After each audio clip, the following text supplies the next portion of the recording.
ഒറ്റയ്ക്ക് വന്നു ഒറ്റയ്ക്ക് പോകുന്നു. പക്ഷേ ആ പക്ഷയിലാണ് മനുഷ്യൻ്റെ ജീവിതം കിടക്കുന്നത്. നമുക്ക് ജനിക്കണം, ഓരോരുത്തർക്കും ജനിക്കണമെങ്കിൽ അച്ഛൻ്റെയും അമ്മയുടെയും സഹായം ആവശ്യമുണ്ട്.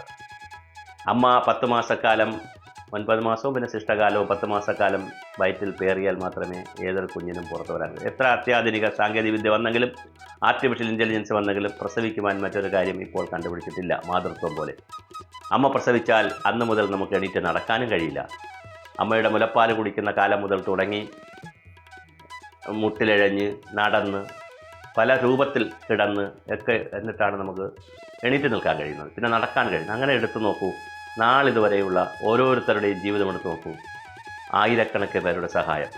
രാവിലെ നമ്മൾ എണീറ്റാൽ പല്ല് തേക്കുന്ന മുതൽ, അല്ലെങ്കിൽ രാവിലെ കുടിക്കുന്ന വെള്ളം മുതൽ രാത്രി ഉറങ്ങുന്നത് വരെ ഉപയോഗിക്കുന്ന ആയിരക്കണക്കിന് വസ്തുക്കൾ, 10,000കണക്കിന് കാര്യങ്ങൾ എല്ലാം ഉൽപ്പാദിപ്പിക്കുന്നത്, ഉണ്ടാക്കുന്നത് എവിടെയോ ആരോ ഉണ്ടാക്കുന്നു, ആരോ ട്രാൻസ്പോർട്ട് ചെയ്യുന്നു, ഏതൊക്കെയോ സ്ഥാപനങ്ങളിൽ വരുന്നു, ഏതൊക്കെയോ കടകളിൽ വരുന്നു, ആരൊക്കെയോ വാങ്ങുന്നു, നമ്മൾ അതിൽ നിന്ന് അവസാനം നമ്മുടെ കയ്യിലെത്തുന്നു, വീട്ടിൽ വരുന്നു, ആരൊക്കെയോ പാചകം ചെയ്യുന്നു, പലരും കൂടി കഴിക്കുന്നു. അങ്ങനെ നിങ്ങൾ എടുത്തു നോക്കൂ, ആയിരക്കണക്കിന് 10,000കണക്കിന് ആളുകളുടെ സഹായത്താലാണ് നാം ജീവിക്കുന്നത്.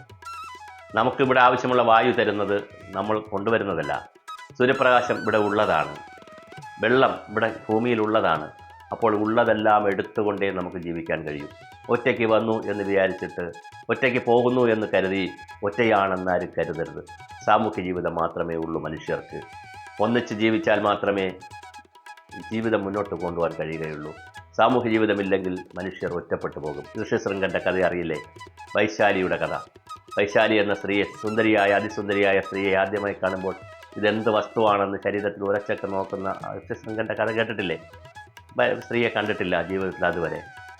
അപ്പോൾ അത്തരത്തിൽ അതുകൊണ്ട് തന്നെ ഇത് മറ്റൊന്നും അറിയാനും കഴിയില്ലല്ലോ. അപ്പോൾ നമ്മൾ തിരിച്ച് ചിന്തിക്കുക, മനുഷ്യ ജീവിതത്തെ ഏത് അളവ് കോല് കൊണ്ട് അളന്നാലും, ഏത് സ്കെയിൽ കൊണ്ട് അളന്ന് നോക്കിയാലും ഒറ്റയ്ക്കാണ് നമ്മൾ ഓരോരുത്തരും വരുന്നത്, ഒറ്റയ്ക്ക് തന്നെയാണ് പോകുന്നത്. പക്ഷേ അതിനിടയിൽ ആയിരങ്ങളുടെ 10,000ങ്ങളുടെ സഹായം, ഉപദേശം എല്ലാം കിട്ടിയാൽ മാത്രമേ നമുക്ക് ജീവിക്കാൻ കഴിയുകയുള്ളൂ.